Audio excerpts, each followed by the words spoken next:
Hey everybody, what's up? Jordan here. If you know me through Twitch, probably know me as I'm Your Man. Today, we're going to take a look at one of the decks that won the Korean Invitational that was hosted by Riot Games.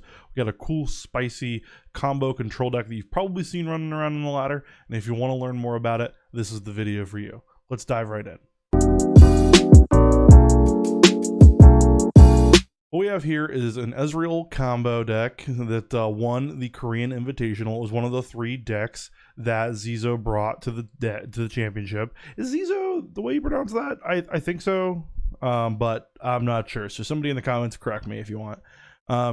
You've probably seen this deck running around on the ladder. The main champion and only champion in this version of the build is Ezreal. The combo enabler, so to speak. The entire deck builds around Ezreal.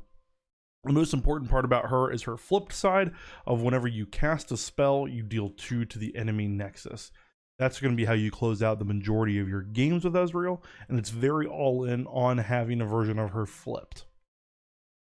So we're going to skip the followers. Usually when we do these deck techs, we go in the order. The decks of Runeterra, by the way, great site for tracking all these decks from the Korean Invitational and every other deck. Usually we follow the order that they have them in here, but the Ezreal combo is a little bit of a different beast in that its main powerhouse comes from the champion, Ezreal, as we talked about, and then the spells. The spells are the main enabler, obviously, for Ezreal, who needs to target enemy units 8 times before she flips. And you play a host of spells, 21, way more than normal, on the side of the deck here.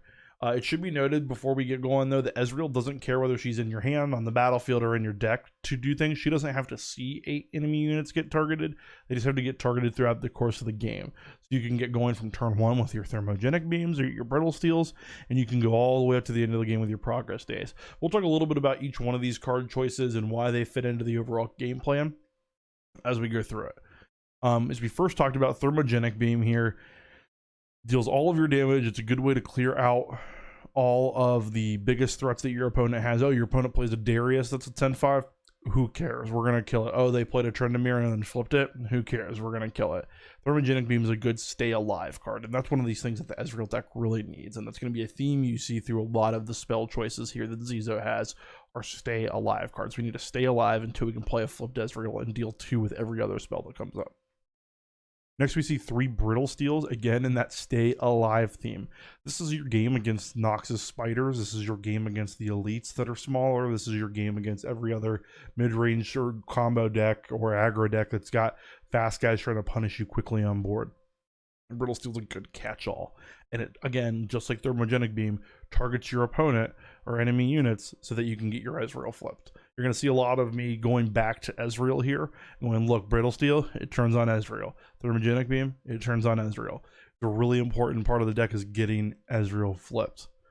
Mystic Shot is a great finisher for this deck and also a great don't die card. It kills your early X2s and less, which can be powerful and hit really hard in this game. And it also, again, turns Ezreal on. I'll flip Ezreal. It says anytime you deal 2 damage, or anytime you cast a spell, deal 2 damage. Well, Mystic Shot, it now deals 4 damage, basically. This deals 2 damage, and then Ezreal will deal 2 damage. So for 2 mana, you're dealing 4 damage. I just got a really big lump in my throat. I don't do well under quarantine. Get excited, it's the next Hallmark card. 3 mana, deal 3 is super efficient. And again, it targets something for Ezreal, and it also can go to the Nexus. So, again, Ezreal flipped. This now deals 5 damage for 3 mana. That's an insane rate, and it's going to be one of the ways that you often close out the game with these Ezreal decks. Avalanche doesn't actually target anything with the Ezreal combo, but it's one of those great sweepers for your Noxus Spider decks, for your early aggro decks, for your Draven Jinx combo aggro decks that play a lot of those low to the ground threats. Avalanche is a good catch-up card. He's only playing 1 here because, well, it doesn't target and you don't want to draw a bunch of these and maybe not play against the decks that they're good against. If you play against the elite decks or any of the kind of the bigger control decks, these cards are rather dead. It's also very dead in the mirror. But it's good enough as a one-of just in case you need it in some of those sketchier matchups. Static Shock's an excellent card, and I love the way that they spell static. Actually, it's just like really good flavor. Deal 1 to 2 enemies is double the trigger points for Ezreal. So this one card gets you a fourth of the way to flipping your Ezreal, which is super efficient. 4 mana gets you a fourth of the way. Easy to remember, big brain 5-head. The next card here is Harsh Winds. Oh, and let me go back to Static Shock real quick. It also draws you a card.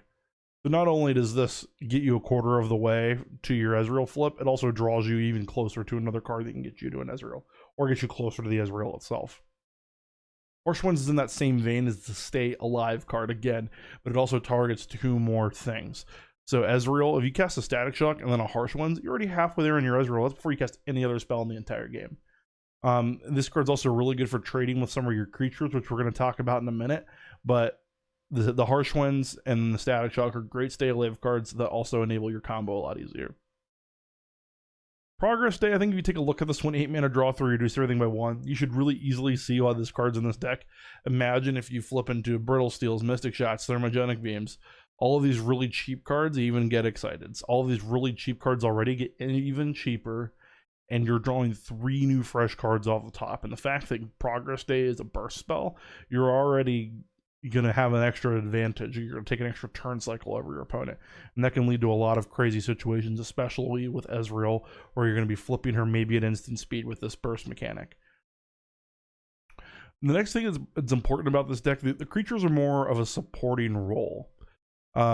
Again, Ezreal is the finishing combo, but the other creatures, the followers, are definitely more of a supporting role.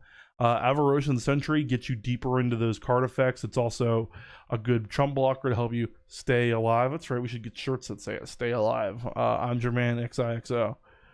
Avalanche Archer is another good stay alive card. It also targets your enemy with its Frostbite ability, so it gets your Ezreal flipped. I don't know why I got confused there by this situation, but Icefell Archer again is actually a really good efficient spell, or a good efficient creature, because it turns your Ezreal on, helps you stay alive. A Verosan Marksman is again a similar deal. It does have a little bit of a creature spell effect to it, so that you can flip your Ezreal easier, and it's a good efficient blocker because it's got 3 power, and it deals the damage. So you can set up some good 2-for-1s for yourself. Troop of Elnuks and Bull Elnuk are kind of some boogeymans of the format right now. They're pretty unfun to play with. A lot of the time you see people play their Troop of Elnuks and flip 5, or play their Troop of Elnuks and hit 0, and neither of those effects feel really good. Either one player is always having a bad time whenever this card's played. Either the person that plays the card or the person that's being played against always has a terrible time. And I know that I just said the most obvious thing ever. Either somebody has a good time or they have a bad time, and it's either you or your opponent. But it's actually really true with Troop of Elnuks. Like, there's never... Some of these cards are genuinely fun to play against, whether you're winning or losing. Troop of Elnuks isn't one of those cards, right? It's always not fun to play against.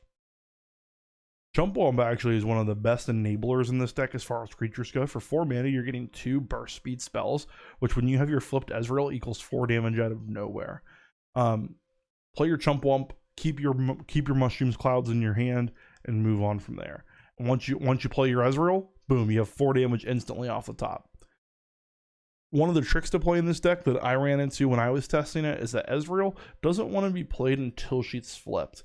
If you have no other option, you can play her and attack with her if your opponent doesn't have any elusive characters to block her with.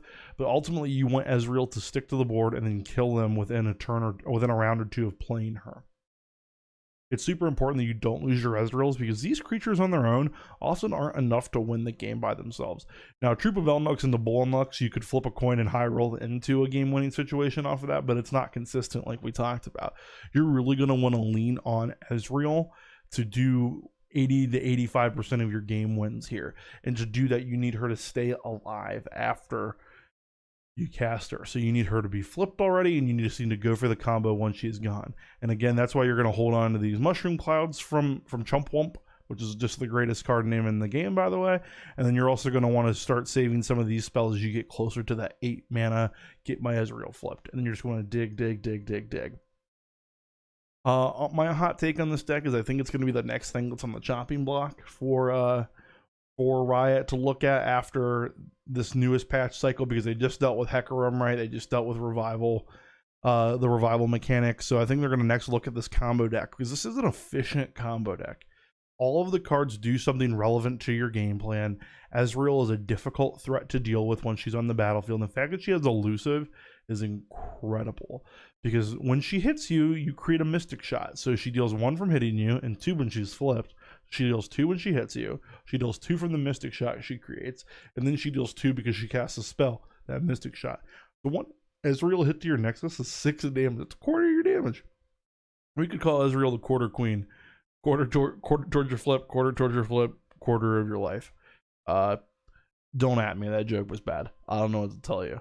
But I think a good fix for Ezreal is if they made it so that her flip side dealt 1 damage for every spell that was cast, because 2 feels like a lot. If all of your spells have shock, then you're not in the greatest position to deal with Ezreal as your opponent. She's very difficult to deal with when she's flipped, and she can kill you out of nowhere at instant speed. Because if you notice, most of these spells have fast. All of the ones that matter have faster burst. Avalanche has slow. We don't care about that one because it doesn't target. And Thermogenic Beam is slow. Well, that'd be because it would be straight busted if it wasn't slow. So I really think you should take this deck out and try it out on the ladder and see if you like this combo style that we have in Legends of Runeterra. We don't have straight infinite combos in Runeterra yet, but this is a great introduction into the combo archetype, if that's something you're interested in, if you've been wanting to try it. Honestly, I think you'll find it as a good introduction to the field of combo, and maybe you'll get to play it for a while and run it up on the ladder in the meantime. Thanks for checking out this deck tech. I really hope you enjoyed it. If you want to see this deck and other types of decks on the ladder, come check me out on twitch.tv/I'mJermaine every Monday, Tuesday, and Thursday from 7 to 10 p.m. Eastern. A link to that is in the description below. Otherwise, let me know how you like this video. If you liked it, hit the like button, hit subscribe. If you didn't like it, tell me why in the comments and we can talk about it. I really want to improve these and I want to be a good resource, so I'm really hoping to hear from you down below. Thanks, guys, and have a great rest of your day.